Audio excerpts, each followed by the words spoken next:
गर्भ में 7वें महीने के बाद जैसे ये बच्चा बढ़ रहा है, 7वें महीने का बच्चा इतना बड़ा है, ये फुल टर्म बच्चा है। इस वक्त इसके ये सारे अंग बन चुके हैं, लिवर, ये सारे लंग्स, ये हार्ट और ये इंटेस्टाइन्स। ये तो सिर्फ एक रेफरेंस के लिए बताया है कि 7वें महीने तक बच्चा पूरा बन जाता है और इसके सारे अंग बन जाते हैं। हमें ये देखना है कि क्या क्या गलतियां हमको नहीं करनी चाहिए। 7वें महीने के बाद आपको नॉर्मल प्रेग्नेंट लेडी को क्या प्रॉब्लम हो सकती है। जब आप सीधा लेटते हैं तो आपको हार्ट बर्न, आप बिल्कुल सीधा लेटते हैं तो आपके हार्ट बर्न होने की एकदम से यहाँ पर पेट का प्रेशर ये लंग्स के ऊपर पड़ता है और आंतों की वजह से आंतों के ऊपर भी प्रेशर पड़ता है, जिसकी वजह से आपको उल्टी वगैरह आने की चांस होते हैं। तो आपको ये काम करना है कि ये तकिया सिर के नीचे नहीं लगाना, ये तकिया जो है मोढों के नीचे, कंधे के नीचे लगाना है। ये तकिया आपने कंधे के नीचे लगाना है, ये पोजीशन होनी चाहिए आपकी जब आप लेटते हैं। इसके अलावा लेटने की क्या पोजीशन है, आपने सीधा नहीं लेटना। प्रेगनेंसी में जब भी आप सीधा लेटेंगे तो ये जो ओलनाल है, ये ओलनाल आपके सीधा लेटने की वजह से इसके ऊपर आपका यूट्रस का प्रेशर पड़ेगा। इसके अलावा जो हमारी एक यहाँ पर एक बड़ी धमनियां होती हैं जो हमारी रीढ़ की हड्डी के साथ होती हैं, उनके ऊपर अगर बच्चे का प्रेशर पड़ेगा तो सीधा लेटने से वो बच्चे को खून का दौरा कम मिलेगा। इसलिए हमेशा लेफ्ट साइड पे करवट लेकर लेटनी है। अगर आपको अनकंफर्टेबल हो रहा है तो आप इनके बीच में आप एक तकिया रख सकते हैं, यहाँ पर अपने दोनों गोडों के बीच में एक तकिया रख सकते हैं। ये तो हो गई लेटने की पोजीशन। अब आपको मैं बताती हूँ बैठना कैसे है। कभी भी तिरछा होके इस तरीके से नहीं बैठना है, हमेशा कुर्सी पे सीधा बैठिएगा। ऐसे बैठेंगी, कंधे पीछे को होने चाहिए और अगर आप चाहे तो बैक पे आप सपोर्ट ले सकती हैं। तो ये तो हो गया बैठने का तरीका। इसके अलावा एक्सरसाइज, जनरली लोग क्या करते हैं, कभी जिंदगी में एक्सरसाइज नहीं करी, प्रेगनेंसी के टाइम पे शुरू कर देते हैं। प्रेगनेंसी पे अगर आपने प्रेगनेंसी से पहले आप कोई एक्सरसाइज करनी है, 5वें 6वें महीने में कर रही है और डॉक्टर ने आपको मना नहीं करा है, तो आप बिल्कुल सारी ही एक्सरसाइजेस कर सकते हैं, उसके लिए कोई मना नहीं है। लेकिन जिन्होंने पहले कभी एक्सरसाइज नहीं करी वो कृपा करके वॉक करें। अगर आप एक्सरसाइज करना चाहती हैं तो मैं हल्की एक्सरसाइज बता देती हूँ। कुछ बाजुओं की एक्सरसाइज आप कर सकते हैं, ये एक्सरसाइज आप कर सकते हैं, आपकी ये एक्सरसाइज कर सकते हैं अपर बॉडी की।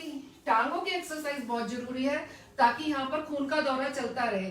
प्रेगनेंसी के अंदर यहाँ पर खून जम जाने से बाद में थक्के बनने का डर होता है, इसलिए ये टांगों की एक्सरसाइज करनी है। अगर आपने वैसे एक्सरसाइज कर रहे हैं तो कुछ एक्सरसाइज है जो मना है, जैसे कि ये वाली एक्सरसाइज बिल्कुल नहीं करनी, लेग रेज करिए। ये एक्सरसाइज जिससे कि पेट के ऊपर प्रेशर पड़ रहा है, ये एक्सरसाइज नहीं करनी है। सिटअप्स, ये एक्सरसाइज भी नहीं करनी है। ये सिटअप्स, ये एक्सरसाइज नहीं करनी है।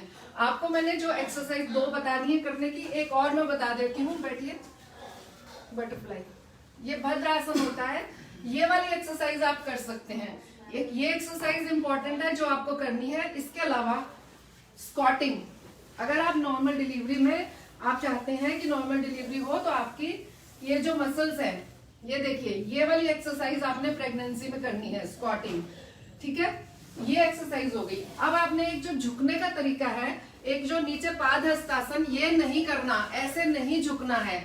आपने कोई सामान नीचे से उठाना है, मान लिया कोई भी आप सामान उठाना चाहती हैं तो इसको ऐसे नहीं उठाना है। बैठ के बताइए, ये तरीका है सामान उठाने का।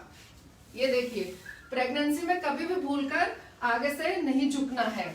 इसके अलावा खाने में जो है सबसे ज्यादा गलती करते हैं कि आप हरी सब्जियां नहीं खाते।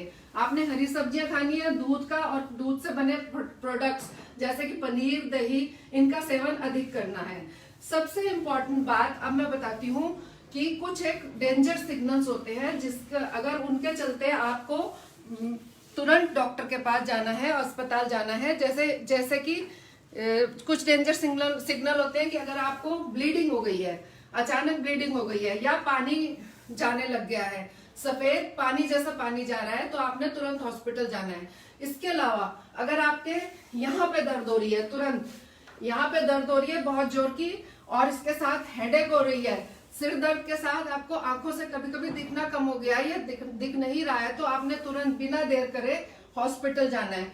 कभी कभी पूरे फेस पे स्वेलिंग आ जाती है, हाथों पे स्वेलिंग आ जाती है, पैरों पे स्वेलिंग आ जाती है। नॉर्मल स्वेलिंग जो होती है वो थोड़ी सी होती है, लेकिन अगर बहुत ज्यादा स्वेलिंग आ रही है, मुंह एकदम से स्वोलन हो गया, हाथ भी बड़े बड़े सूज गए हैं, स्वेलिंग का मतलब सूज गए हैं, मुंह फेस आपका सूज गया, हाथ सूज गए हैं, पैर सूज गए हैं, तो भी आपने तुरंत डॉक्टर के पास जाना है।